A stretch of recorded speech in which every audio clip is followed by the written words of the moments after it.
será que os tenistas profissionais têm a nos ensinar sobre fazer prova? O que tênis tem a ver com fazer prova? E eu estou focando aqui especialmente naquelas provas longas, aquelas provas que duram horas e horas, tipo prova de concurso, de vestibular, ou daqueles professores malucos da faculdade, da pós-graduação, né? Tem sempre um professor doido. Eu quando estava na UFRJ, eu fiquei sabendo de um professor, isso na graduação, muitos anos atrás, um professor que colocou os alunos fazendo uma prova que eles ficaram o dia inteiro. Então os caras começaram a prova, saíam para almoçar. E era uma prova muito doida, que eles podiam fazer consulta, eles podiam ir para a biblioteca, eles podiam conversar entre si. O cara não estava nem aí para você ver o nível da prova. E eles não estavam conseguindo mesmo assim. E ficaram o dia inteiro fazendo aquela prova. Então tem uns malucos assim, né? E como é que a gente lida com isso, né? Fazer uma prova longa, se a gente sabe que o cérebro tem lá os seus limites de desempenho, né? E os tenistas profissionais ensinam um bocado de coisa sobre isso. O que será que é? Bom, eu não sei. Primeiro, eu não sei se vocês já viram uma partida de tênis profissional. Eu, até 2 anos atrás, nunca tinha assistido, simplesmente porque eu não entendi absolutamente nada de tênis. Aí uma amiga minha me convenceu a fazer tênis. E eu resisti um pouco, falei, cara, mas eu já tô meio com a idade assim meio avançada para começar um esporte que eu nunca fiz, né? Ela, não, o professor é legal, ele ensina bem, ele pega do início. E lá fui eu, né, que sou ousada mesmo, sou abusada. E lá fui eu aprender tênis depois de velha. E foi uma das melhores coisas que eu já fiz na minha vida. Primeiro que é muito gostoso. O Pipo tá falando que esse assunto interessa. Agora não sei se é a prova ou se é o tênis. Então essa coisa de fazer tênis foi uma das melhores coisas que eu já fiz na minha vida, porque é muito gostoso. Então é uma atividade física estimulante. Porque tem outras atividades físicas, depende muito de gosto, né? Mas, por exemplo, para eu ir para uma musculação, vai ter aquele dia que você acorda assim, ai, hoje eu não tô afim. Não tem um estímulo mais intenso. Agora, quando você está fazendo tênis, você tem um compromisso com o outro, são poucos alunos, então se falta, fica desfalcado. Então a relação com o professor é mais próxima, então você tá, e o jogo em si é muito gostoso. Então você está sempre estimulado a fazer a atividade o tempo todo. O Pipo disse que o interesse dele não é o tênis, é a prova. Mas eu tenho que contar um pouco a história do tênis para chegar onde eu quero chegar. Bom, então eu comecei a aprender a jogar tênis, eu não conhecia nem as regras. Eu só sabia que eram 2 pessoas, ou mais, né, no caso de duplas, 2 de cada lado, né, seriam 4. Eu só sabia o seguinte, que a pessoa jogava com uma raquete e batia na bola e a bola tinha que bater em determinados lugares e tal, mas eu não sabia pontuação, eu não entendia o desenho da quadra, eu não sabia absolutamente nada. E eu fui aprendendo isso aos poucos, à medida que eu fui fazendo as aulas e tal. Eu comecei desenvolvendo aquelas habilidades básicas de bater a raquete na bolinha e tal, um método bem bacana, bem didático mesmo que eu peguei. E tomei gosto pelo negócio. Não sou uma tenista, não. Hoje eu já jogo. Eu comecei na quadra pequena, né, que eles chamam de meia quadra. E mini tênis, na verdade. Eles chamam de mini tênis, meia quadra é outra coisa. Eles chamam de mini tênis. Deixa eu acender aqui que eu tô vendo que a minha iluminação tá ruim. Opa, acho que melhorou um pouco, né? Então, tá meio fantasmagórico aqui. Deixa eu levantar a luz. Então, comecei jogando no mini tênis, que é uma quadra menorzinha, com a bola mais fácil e tal, e fui evoluindo até que hoje eu jogo na quadra inteira, com a bola normal. Então, assim, pode-se dizer que eu jogo tênis, né? Não quer dizer que eu ganhe muitas partidas não, tá? Mas eu jogo, me divirto, eu não sou muito competitiva, eu tô ali mais para me divertir. E com isso eu acabei me interessando em assistir os jogos de tênis profissionais, né? Então hoje eu conheço quais são os principais jogadores do circuito, quem é o número 1, que é o Djokovic e tal, que aliás ganhou quase tudo esse ano. Os campeonatos ficaram até meio sem graça, apesar de que eu gosto bastante do Djokovic, mas a Cá tá me dizendo obrigada e eu nem sei porquê. Mas enfim, eu comecei a assistir. e comecei a entender como que funciona. Então, como é que funciona o jogo de tênis profissional, principalmente nos principais campeonatos que eles chamam de Grand Slam. Por tudo que eu tenho feito, de nada, eu faço com o maior prazer. Então, esses jogos profissionais de Grand Slam, eles são jogados em melhor de 5 sets. E como os jogos são muito pau a pau, assim, muito parelhos, o que acontece? Os jogos chegam a durar 5 horas, às vezes até mais. Então, é equivalente a você fazer uma prova, só que é físico, né? O cara tem a parte mental, psicológica, que é muito forte no tênis. O tênis, por exemplo, é uma atividade excelente para concentração, porque se você descuidar daquela bola 1 milésimo de segundo, você perde a bola. Então você tem que estar o tempo todo concentrado olhando para a bola. Então é um exercício de concentração muito bom. Então tem a parte mental e psicológica do tênis também. Mas tem a parte física, né? Esse jogo dura 4, 5, 6 horas, às vezes anoitece, aí o lugar lá não tem iluminação apropriada e eles passam pro dia seguinte, é um negócio muito doido. E o tênis, assim, ele não é igual ao futebol, que tem 90 minutos, né? Ele pode durar 1h30, porque o cara ganhou os 3 sets seguidos e arrasou com o adversário, ou ele pode durar 5, 6 horas, porque os dois adversários são muito parelhos, muito parecidos. E uma outra coisa que acontece, a cada 2 games, que é uma unidade de jogo lá, eu não vou explicar muito aqui, eles sentam e descansam um pouquinho.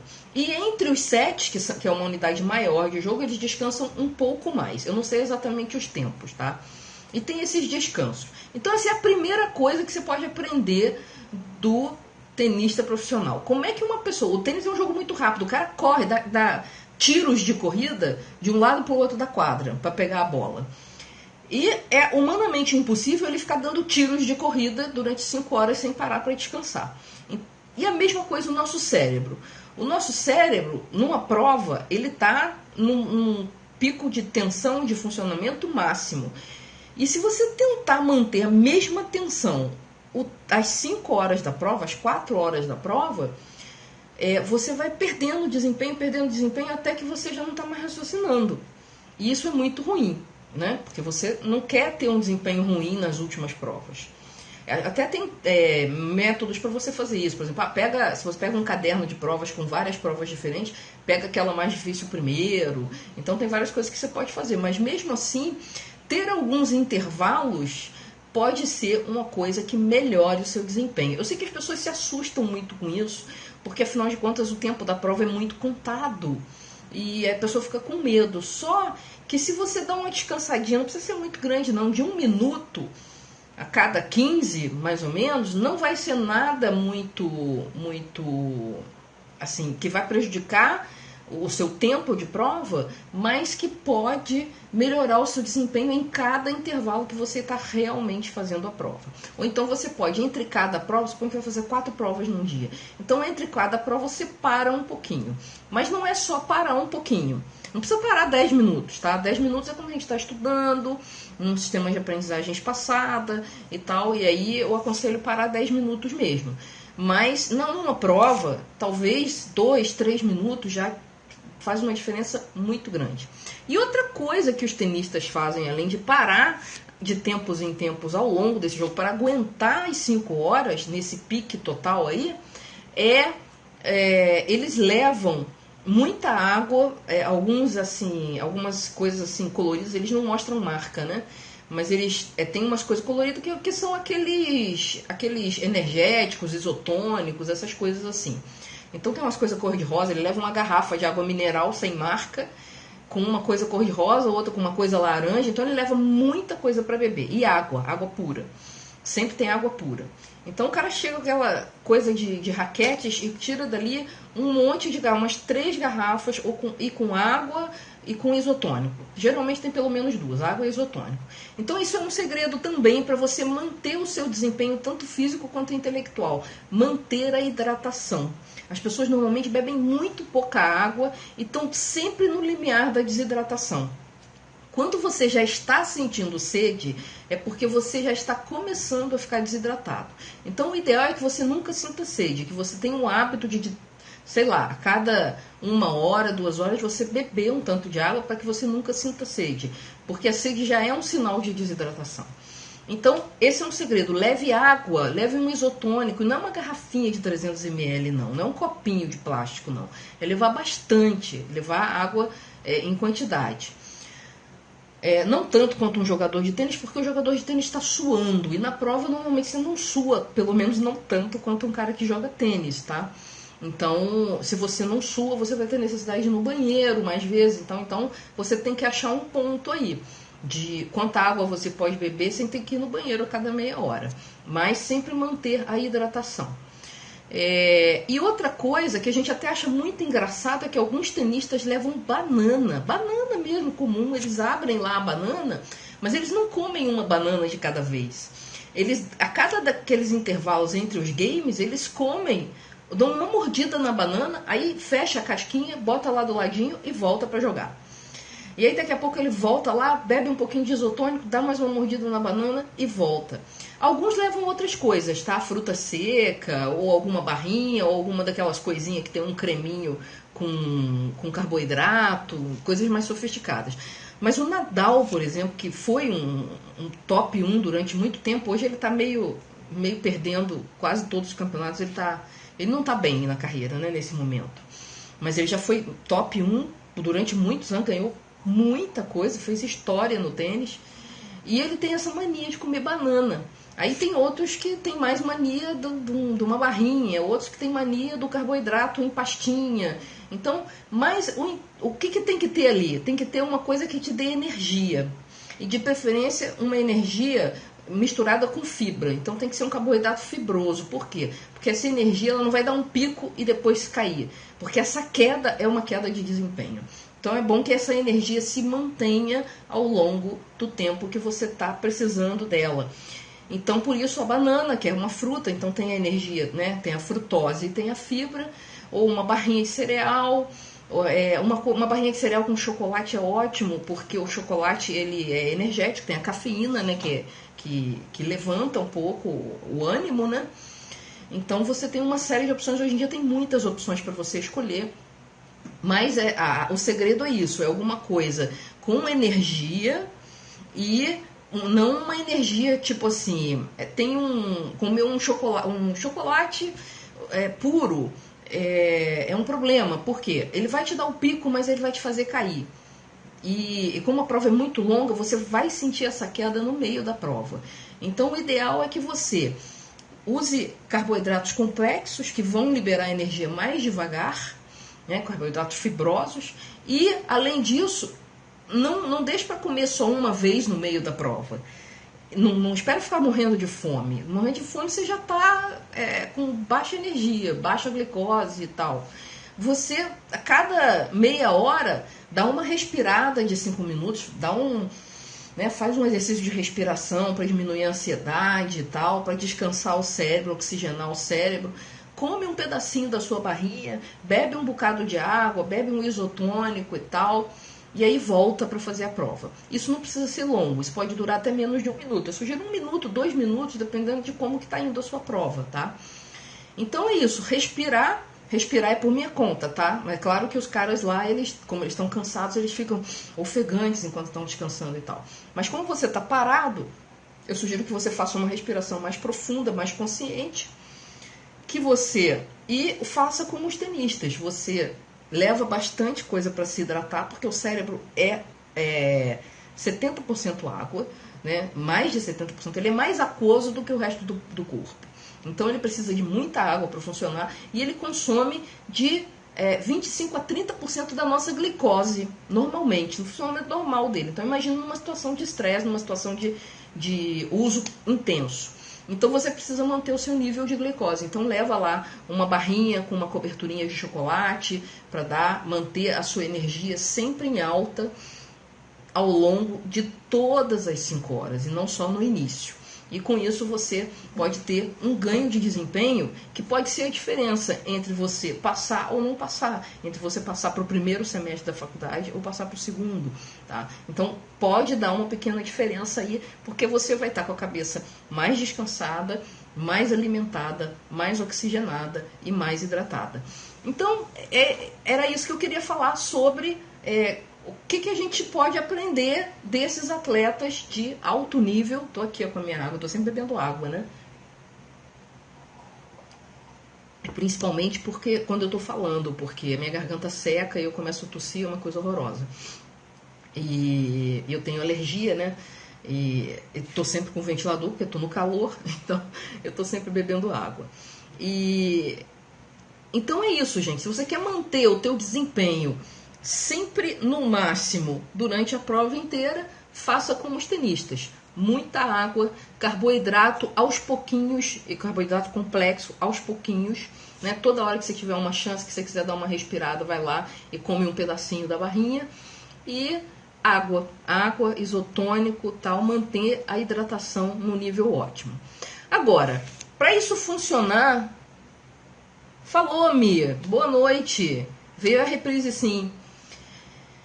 Então, para isso funcionar melhor ainda, o ideal é que você se acostume a fazer isso enquanto está estudando. Ou seja, você vai treinar para a prova desse jeito. Você pode fazer isso, por exemplo, num simulado. Ou você pode pegar um dia da semana que você tem um tempo maior de estudo e estudar usando esses princípios. Ou seja, pega o teu material de estudo, coloca num lugar, coloca na tua cabeça que você vai estudar 4 horas seguidas, por exemplo, e aí o que você vai fazer nessas 4 horas? Você vai ter água, você vai ter um isotônico, você vai ter alguma fruta ou alguma coisa que vai te dar energia, essa energia para estabilizar, e você de vez em quando vai fazer um intervalo para respirar, beber água e comer alguma coisa. Então você se acostuma a trabalhar a parar sem ansiedade e acostuma o teu organismo a manter o pique durante esse período longo, assim, para uma prova, tá? Então, você não vai fazer isso, nunca fiz e aí eu vou fazer. Até tudo bem, se você tem uma prova amanhã ou semana que vem, você pode fazer, que eu não acredito que vai te prejudicar em nada, tá? Leva uma coisa simples, uma garrafa de água e 2 barrinhas de cereal já vai te ajudar pra caramba. E de vez em quando, entre uma prova e outra, por exemplo, você para respirar. Mas o legal é quando você treina a fazer isso. Quanto mais você conseguir replicar as condições da prova, melhor. Né? Quanto mais você conseguir treinar nas condições mais próximas possíveis da prova, melhor. Então, eu já vou responder aí se é recomendável fazer teoria e depois exercícios. Eu tenho uma opinião um pouco, talvez até não ortodoxa em relação a essa coisa de teoria e prática e tal. Mas enfim, eu acho que a coisa do tênis já ficou bem clara, né? Como é que você faz e treina antes para o teu organismo e você se acostumar a fazer esse esquema de dar paradas, de manter a hidratação e manter a energia num nível ótimo. Beleza? Então, é isso aí. Agora, eu vou responder a pergunta que me fizeram aqui. Se é melhor estudar teoria e depois fazer exercícios.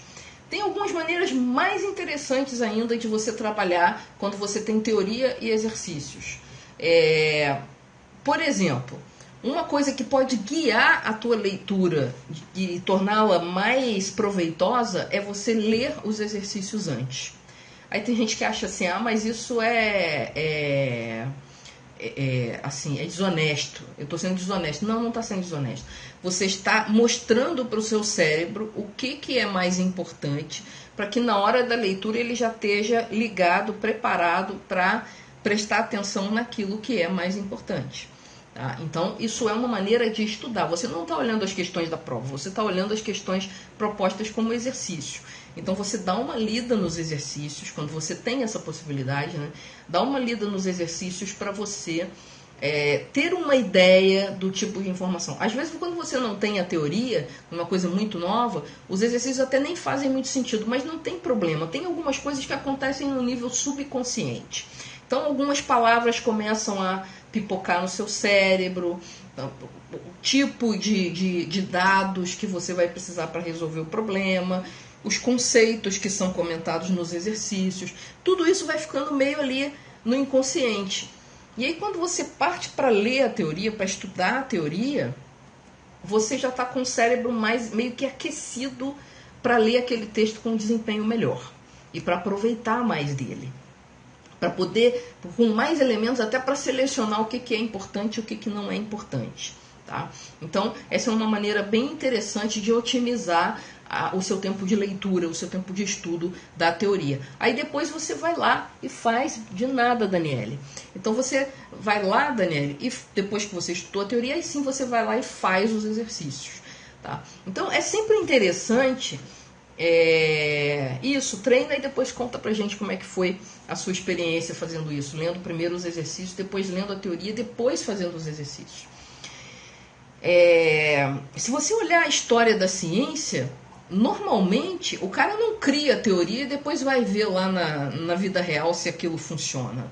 Não, primeiro o cara observa o mundo, faz uma série de experimentações concretas no mundo e aí ele começa a pensar, eu acho que tem um modelo por trás disso aqui, eu acho que isso aqui funciona de uma determinada maneira. Aí ele cria um modelo e aí tenta testar em outras situações.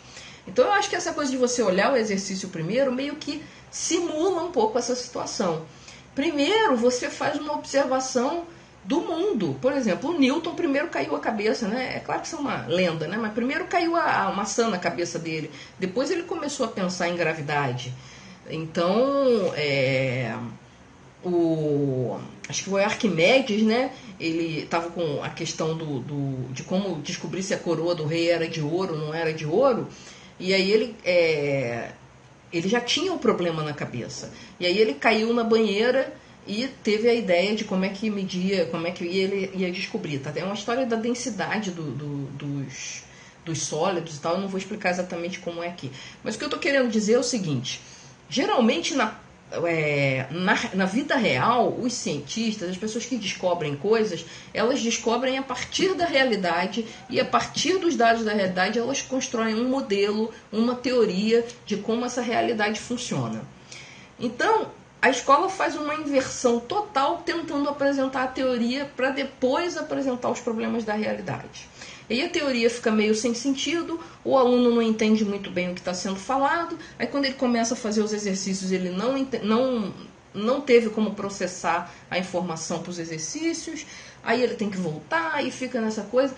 Por quê? Porque ele não teve contato com a realidade. Então, numa situação ideal de ensino, você primeiro tem contato com os problemas da realidade, entende quais são os problemas da realidade que você está tentando abordar, que você vai tentar abordar com a teoria que vai ser apresentada, e depois você vai tentar entender essa teoria, por que ela é assim. Porque na realidade tem esse fenômeno.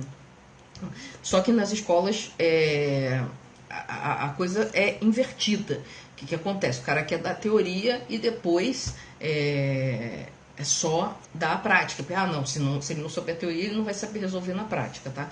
E eu ensinava programação de computadores, que é uma coisa que precisa de muita prática. Tem a teoria é bem pequena, tá? Se eu quiser explicar a teoria em 40 minutos, uma aula de 40 minutos, toda a teoria de um semestre, eu consigo explicar. A questão é que tem que ter muita prática.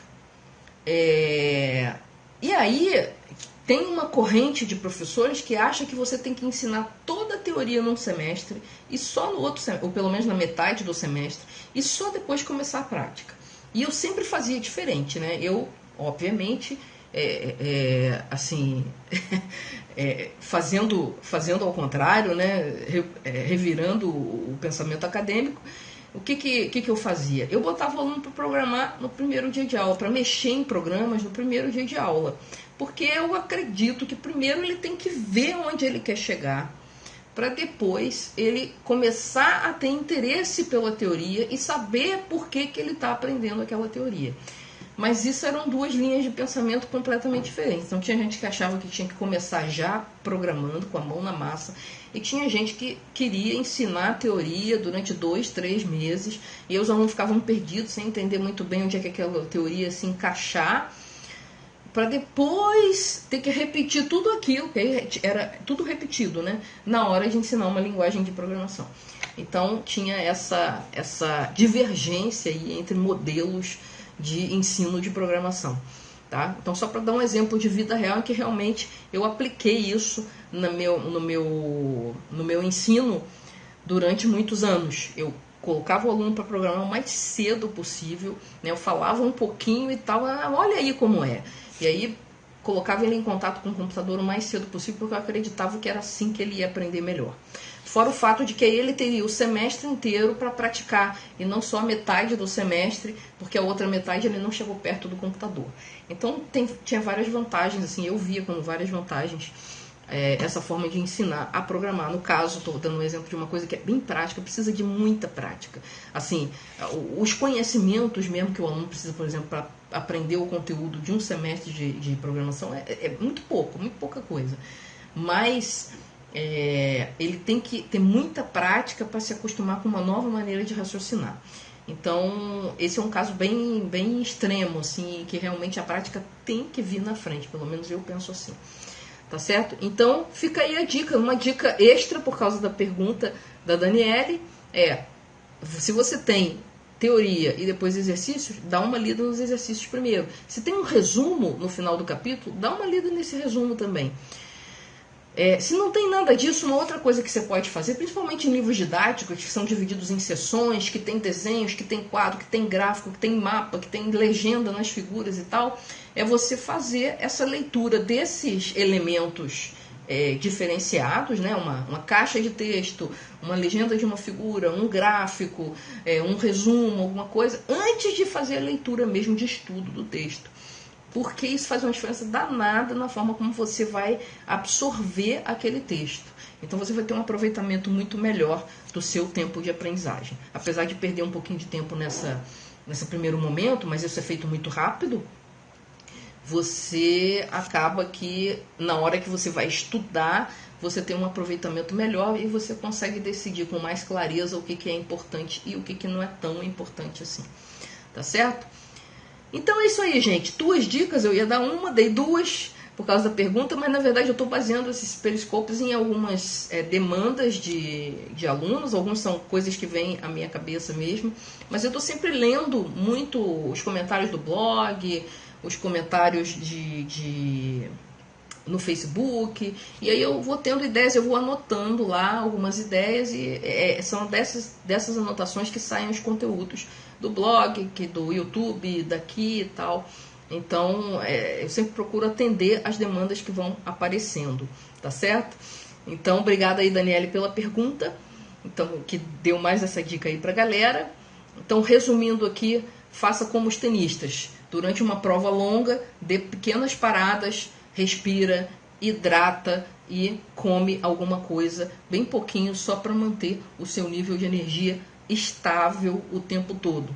Que aí você vai ter um desempenho constante, sempre no alto, até o final da prova, ao invés de ir perdendo desempenho, até que você no final não consegue mais somar 2 mais 2, né? Que é o que acontece na maioria das vezes. E fica essa dica aí, dá uma olhadinha nos exercícios, nos materiais, dá uma olhada por alto no material antes de começar a estudar. Então, 2 dicas hoje para vocês e espero que vocês tenham gostado, né? Se o tema ficou legal, coraçõezinhos aí, que os corações são muito bons pra gente saber que o caminho é esse mesmo. E eu não tô vendo aqui, eu acho que o pessoal... Eu acho que o pessoal caiu, ou o meu periscope está sempre com aquele problema que eu não vejo as interações, né? Eu vou dar uma olhada aqui no computador para variar. Opa, apareceu. Valeu, Daniele. Então, gente, eu vou ficando por aqui. Eu só quero lembrar vocês o seguinte, saiu um vídeo novo hoje no blog. Um vídeo está bem interessante, em que eu faço uma metáfora sobre a memória e os caminhos que ela faz no cérebro. Que na verdade a memória tem uma metáfora lá de caminho, como é que você começa a aprender, aí abre uma picada na floresta, aí você vai limpando essa picada, ela vira uma trilha e assim por diante. E aí você vai entendendo melhor que tipo de coisas você pode fazer para melhorar a sua memorização das coisas, para você aprender mais rápido, tá bom? Para você entender por que esquece, entender que isso é um processo natural e tal. Então tá uma videoaula bem bacana e já está publicada lá no blog. Quem é assinante do videoaulas do Mais Aprendizagem vai receber um e-mail, já recebeu a essa altura um e-mail ou vai receber, tá? Eu mando em lote, então pode ser que o último lote não tenha saído. Então, vai receber um e-mail com um link para a aula, se não, é só você ir lá, maisaprendizagem.com.br, e você vai ver o primeiro post da página, é o último post publicado. Então, você vai ver lá os caminhos da memória, se não me engano, e você vai... na verdade, o título é onde foi parar aquela memória. E aí depois o título do vídeo no YouTube, que é Os Caminhos da Memória. Mas enfim, ficou um vídeo bem interessante sobre memorização, que é um tema que eu estou trabalhando bastante ultimamente. E eu espero que vocês gostem desse vídeo. E eu queria aproveitar e perguntar se alguém aqui que estava aqui ontem lembra dos três motivos para você se tornar autodidata. Eu fiz uma brincadeira de memorização. Alguém lembra da palavra que eu usei para me lembrar dos 3 motivos? Será que tem alguém aqui? Tem pouca gente na sala, então minhas chances são pequenas aqui. Quem vai tentar? Quem vai se arriscar? Me diz aí, se você não estava na sala, diga não.